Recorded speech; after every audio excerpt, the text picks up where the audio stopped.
My name is Jide Okeke, and I'm the coordinator of the regional program for Africa at the UNDP Regional Service Center based in Addis Ababa.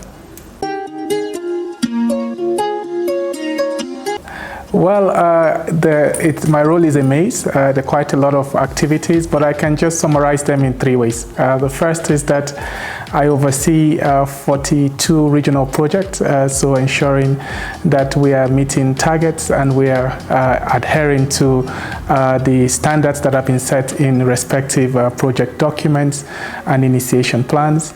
The second part of my role has to do with building partnerships with regional institutions such as the African Union and regional economic communities, but I also work with development partners in curating existing but also future regional initiatives.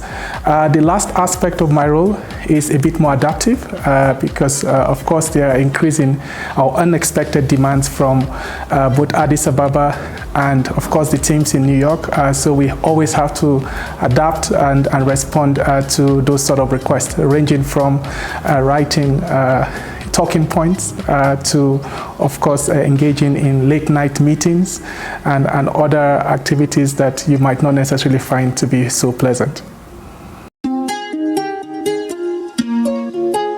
I think the most rewarding part for me is really working with people and seeing the value proposition of our regional projects being implemented across our regional offices in Dakar, in Addis Ababa, in Nairobi, in Pretoria, but more importantly, hearing the stories from our beneficiaries. And I just want to illustrate some of those stories that have emerged over the last few years. The first is in the area of promoting women leadership, where we have established the Africa Young Women Leadership Program, which has now benefited almost 100 young people, young women, exceptional women across the continent. And I think it is so inspiring to hear from those women leaders. I think the second aspect of our work is how we invest in communities, from the work we do on preventing violent extremism, right through to the work we do on stabilization. We are promoting community security. We are enhancing livelihood opportunities for citizens in those countries or communities that have been affected by crisis. And we are also ensuring that we provide basic infrastructure to them. So at the end of the day, people will continue to drive the work we do, and that's what we are inspired by. That's quite comprehensive. On one hand, I think we see ourselves as a regional program as the nucleus of both the RBA, but also of the Regional Service Center. And I say that because we are catalytic in nature, so we do provide catalytic investments.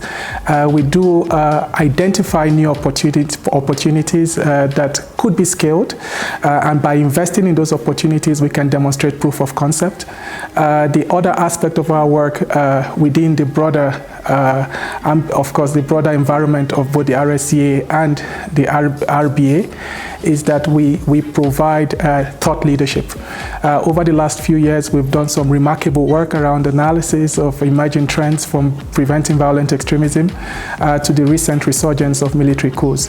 So in a nutshell, we provide a broad range of services to both the Regional Service Center and to the RBA, from partnership building to resource mobilization and thought leadership.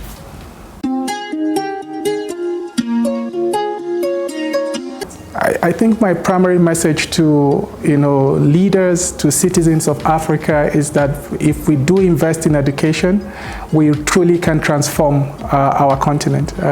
If we invest in education, we can achieve sustainable development. And if we invest in education, we can achieve the Africa we want. And the way in which we should invest in education is by building capabilities, the know-how of citizens, so that we can, of course, achieve the aspirations of development.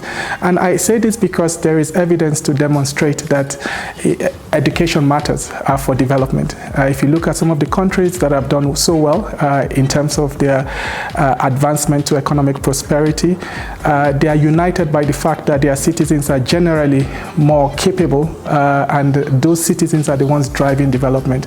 So we really need education to move away from the dependence of state or benefiting from the state to a recognition of the value and the currency that citizens have in driving their own development.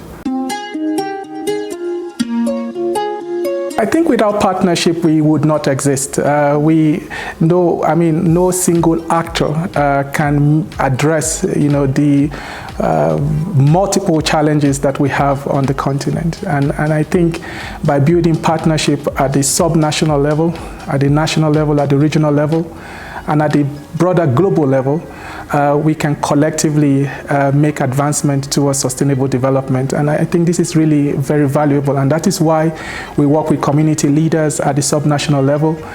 We work with governments at the national level. We work with regional entities such as the African Union, ECOWAS, SADC, and other regional economic communities at the regional level. And through the support, both in terms of the technical support that we receive from our development partners, but the financial support we receive from them as well, we're able to provide this catalytic role through the regional program to advance our own development on the African continent.